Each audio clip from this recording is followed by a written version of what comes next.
మందు తాగొద్దని ఎవ్వరు అనొద్దు, ఎందుకంటే ఎవరి ఇష్టం వాళ్ళది, ఎవరికుండే స్వేచ్ఛ వాళ్ళకు ఉంటుంది. అయితే మందు ఎక్కడ తాగాలనేది మాత్రం కొన్ని కండిషన్లు ఉంటాయి.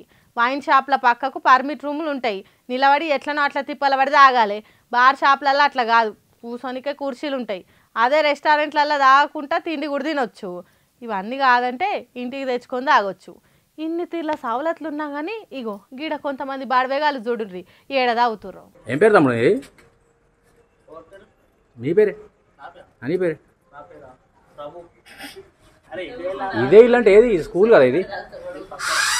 స్కూల్ కదా ఇది? పక్కన కూర్చుని స్కూల్ దాని పక్కనే ఉంటుంది. నేను ఎవరికో నాకు తెలిసిన వాళ్ళకి చేసినాను, పిచ్చి వాళ్ళకి చేసినా. నాకు తెలిసి నేను పిచ్చోను కదా, మీరు మంచోళ్ళు కదా, చెప్తే కూడా తాగుతుంటారు. అది చూడుండ్రి బీర్ సీసాలు పట్టుకొని ఎట్లా తాగుతున్నారో.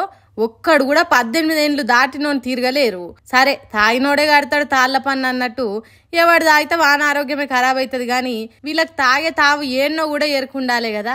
అవేం లెక్క చేయకుండా ఇల్లు సంసారాలుండి చిన్నపిల్లలున్న ఇండ్లను అడ్డా చేసుకొని తాగుతున్నారట. ఆగో అందుకే ఏయ్ ఏంద్రా మీ తాగుడు బాగోతాం అని ఇంటోళ్ళు బయటికి వచ్చి అడుగుతుంటే చూడుండ్రి వాళ్ళ రుబాబు ఎట్లున్నదో.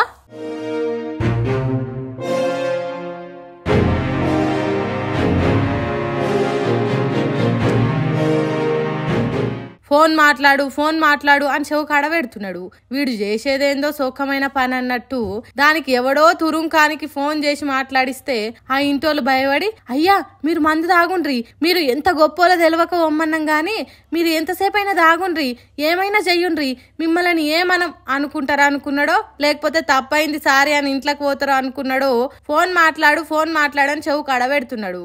ఆవారా పనులు చేసుడిగో గిట్ల మంది ఇంట్లో పొంటి బరదగించి దాగుడు. ఏం మనుషులురా మీరు. వీళ్ళంత ఇట్లా చేస్తుంటే పోలీసులు ఏం చేస్తున్నట్టు మరి. హైదరాబాద్ కుత్బుల్లాపూర్ ఏరియా వెంకటేశ్వర్ నగర్ కాలనీలా కొంతమంది బడవేగాలు చేస్తున్న ఎదవ పని. తర్వాత వచ్చిన పోలీసులు సీసీటీవీ చూస్తే ఆ బద్మాషాల భాగవతం బయటపడ్డది. దీన్ని చూసిన ఆ కాలనీ పబ్లిక్ జరాలను అదుపులో పెట్టుండ్రి పోలీసు సార్లు అని మొత్తుకుంటుర్రట. అక్కలు చెల్లెలు వదినలు మర్దన్లు అందరు మంచిగినుర్రి. పైసలు ఎవ్వల తాను అప్పు తెస్తారో తెలియదు, ఏడ షిట్టి లేపుతారో తెలియదు, ఏడ లోన్లు తీస్తారో నాకు తెలియదు. కానీ దీపం ఉన్నప్పుడే ఇల్లు చక్క పెట్టుకోవాలి. హాగరో ఏంది పిల్ల మీనింగ్ లేకుండా మాట్లాడుతుంది అని చూస్తురా? లేదు, నేను చెప్పే దాంట్లో మీనింగ్ ఉంది. నమ్మరా? అయితే నడుగురి. ఇన్నరా ఈ సంగతి. బంగారం ధర అగ్వైందట. ఏంది బంగారం ధర అగ్వైందా? మా చెవులల్లా పువ్వులేమైనా గానొస్తున్నాయా అంటారా? లేదుల్లా, నేను నిజమే చెప్తున్నా. ఇంత వెరుక్కుంటా సీదా మొగుల మీదకి పోయి చేరింది కదా బంగారము. అట్లెట్ల కిందికి దిగుతుందనే కదా మీ డౌట్ అనుమానం. కానీ ఏమైందో ఏమో ఉన్నట్టుండి బంగారం ధర అగ్వైందని వార్తొచ్చింది. 24 క్యారెట్ల 10 గ్రాములు అంటే తులం బంగారం మీద 2400 తగ్గి 91,000 నడుస్తుంది.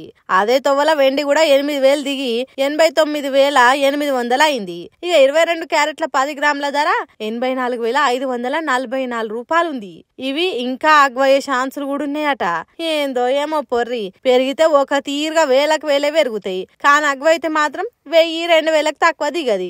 ఇక మాత్రం దానికి ఎందుకో చెప్పుడు బంగారం ధర అగ్వైందని. ఎంత తగ్గితే ఏం లాభం చెప్పుర్రి. ఇప్పుడైతే మధ్య తరగతోళ్ళు బంగారం కొందామంటేనే గజ్జు నొనుకుతుర్రు. ఆగో ఈ లెవెల్ ఉన్నాయి రేట్లు కాబట్టి ఉన్నది అమ్ముకోకుంటే అదే చాలు. ఉన్నది మంచిగా భద్రంగా పెట్టుకోర్రి. ఏమంటారు?